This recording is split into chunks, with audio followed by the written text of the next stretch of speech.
Student লাইফে এরকম calculator হয়তোবা অনেকেই ব্যবহার করছেন, আবার অনেকেই হয়তোবা এখনও ব্যবহার করছেন। ক্যালকুলেটরগুলো ব্যবহার করতে করতেই হঠাৎ এক সময় বন্ধ হয়ে যায়। তো এই ক্যালকুলেটরের ক্ষেত্রেও তার ব্যতিক্রম নয়। বিগত 2 থেকে 3 বছর ধরে এটি খুব সুন্দরভাবে চলছিল, কিন্তু কিছুদিন হলো এটি কিন্তু আর চলছে না। আজকের ভিডিওতে আমি দেখানোর চেষ্টা করব কিভাবে আপনারা আপনার বাসা বাড়িতে থাকা নষ্ট ক্যালকুলেটর খুব সহজেই বাড়িতেই ঠিক করতে পারবেন। তো এবার কাজের কথায় আসি।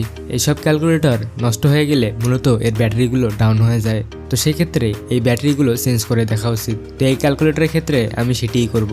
সর্বপ্রথম আমাদের ব্যাটারির এই অংশটি আমি খুলে নেব। এখানে দেখা যাচ্ছে মোট 2টি ব্যাটারি। তো 2টি ব্যাটারি আমি খুলে ভোল্ট মিটার দিয়ে এটির ভোল্টেজ চেক করে দেখব কোনটি ঠিক আর কোনটি নষ্ট। এখানে দেখা যাচ্ছে এই ব্যাটারিটি নষ্ট আর এই ব্যাটারিটি ঠিক, তাই এই ব্যাটারির পরিবর্তে আমি এই ব্যাটারিটি লাগিয়ে দিচ্ছি। এখানে লাগানোর সাথে সাথেই দেখতে পাচ্ছেন আমাদের ক্যালকুলেটরটি ঠিক আগের মতনই কাজ করছে। তো এভাবেই কিন্তু আপনারা আপনাদের বাসাবাড়িতে খুব সহজেই ক্যালকুলেটর ঠিক করে নিতে পারেন। তবে সব ক্ষেত্রেই যে এইরকম সমস্যা হবে তার কোনো মানে হয় না।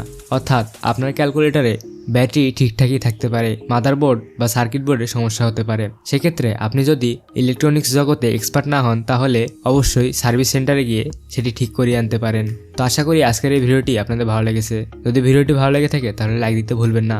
আর এমনি নিত্য নতুন আর ইন্টারেস্টিং ভিডিও পেতে অবশ্যই চ্যানেলটিকে সাবস্ক্রাইব করে পাশেই থাকবেন। ইলেকট্রনিক্সের কাজ করার সময় আমরা বিভিন্ন সময় বিভিন্ন রকম ব্যাটারি ব্যবহার করে থাকি, কিন্তু সমস্যা তখনই হয় যখন এই ব্যাটারিগুলোর আমাদের চার্জ দেখার প্রয়োজন হয়। ব্যাটারিগুলো চার্জ দেখার জন্য আমাদের বিভিন্ন সময় বিভিন্ন রকমের ডিভাইস ব্যবহার করতে হয়। এই ঝামেলা থেকে মুক্তি পাওয়ার জন্য আমি এই ভিডিওটিতে একটি চার্জ ইন্ডিকেটর বানিয়ে দেখিয়েছি। যদি আপনারও এরকম সমস্যা হয়ে থাকে তাহলে দেখে আসতে পারেন এই ভিডিওটি।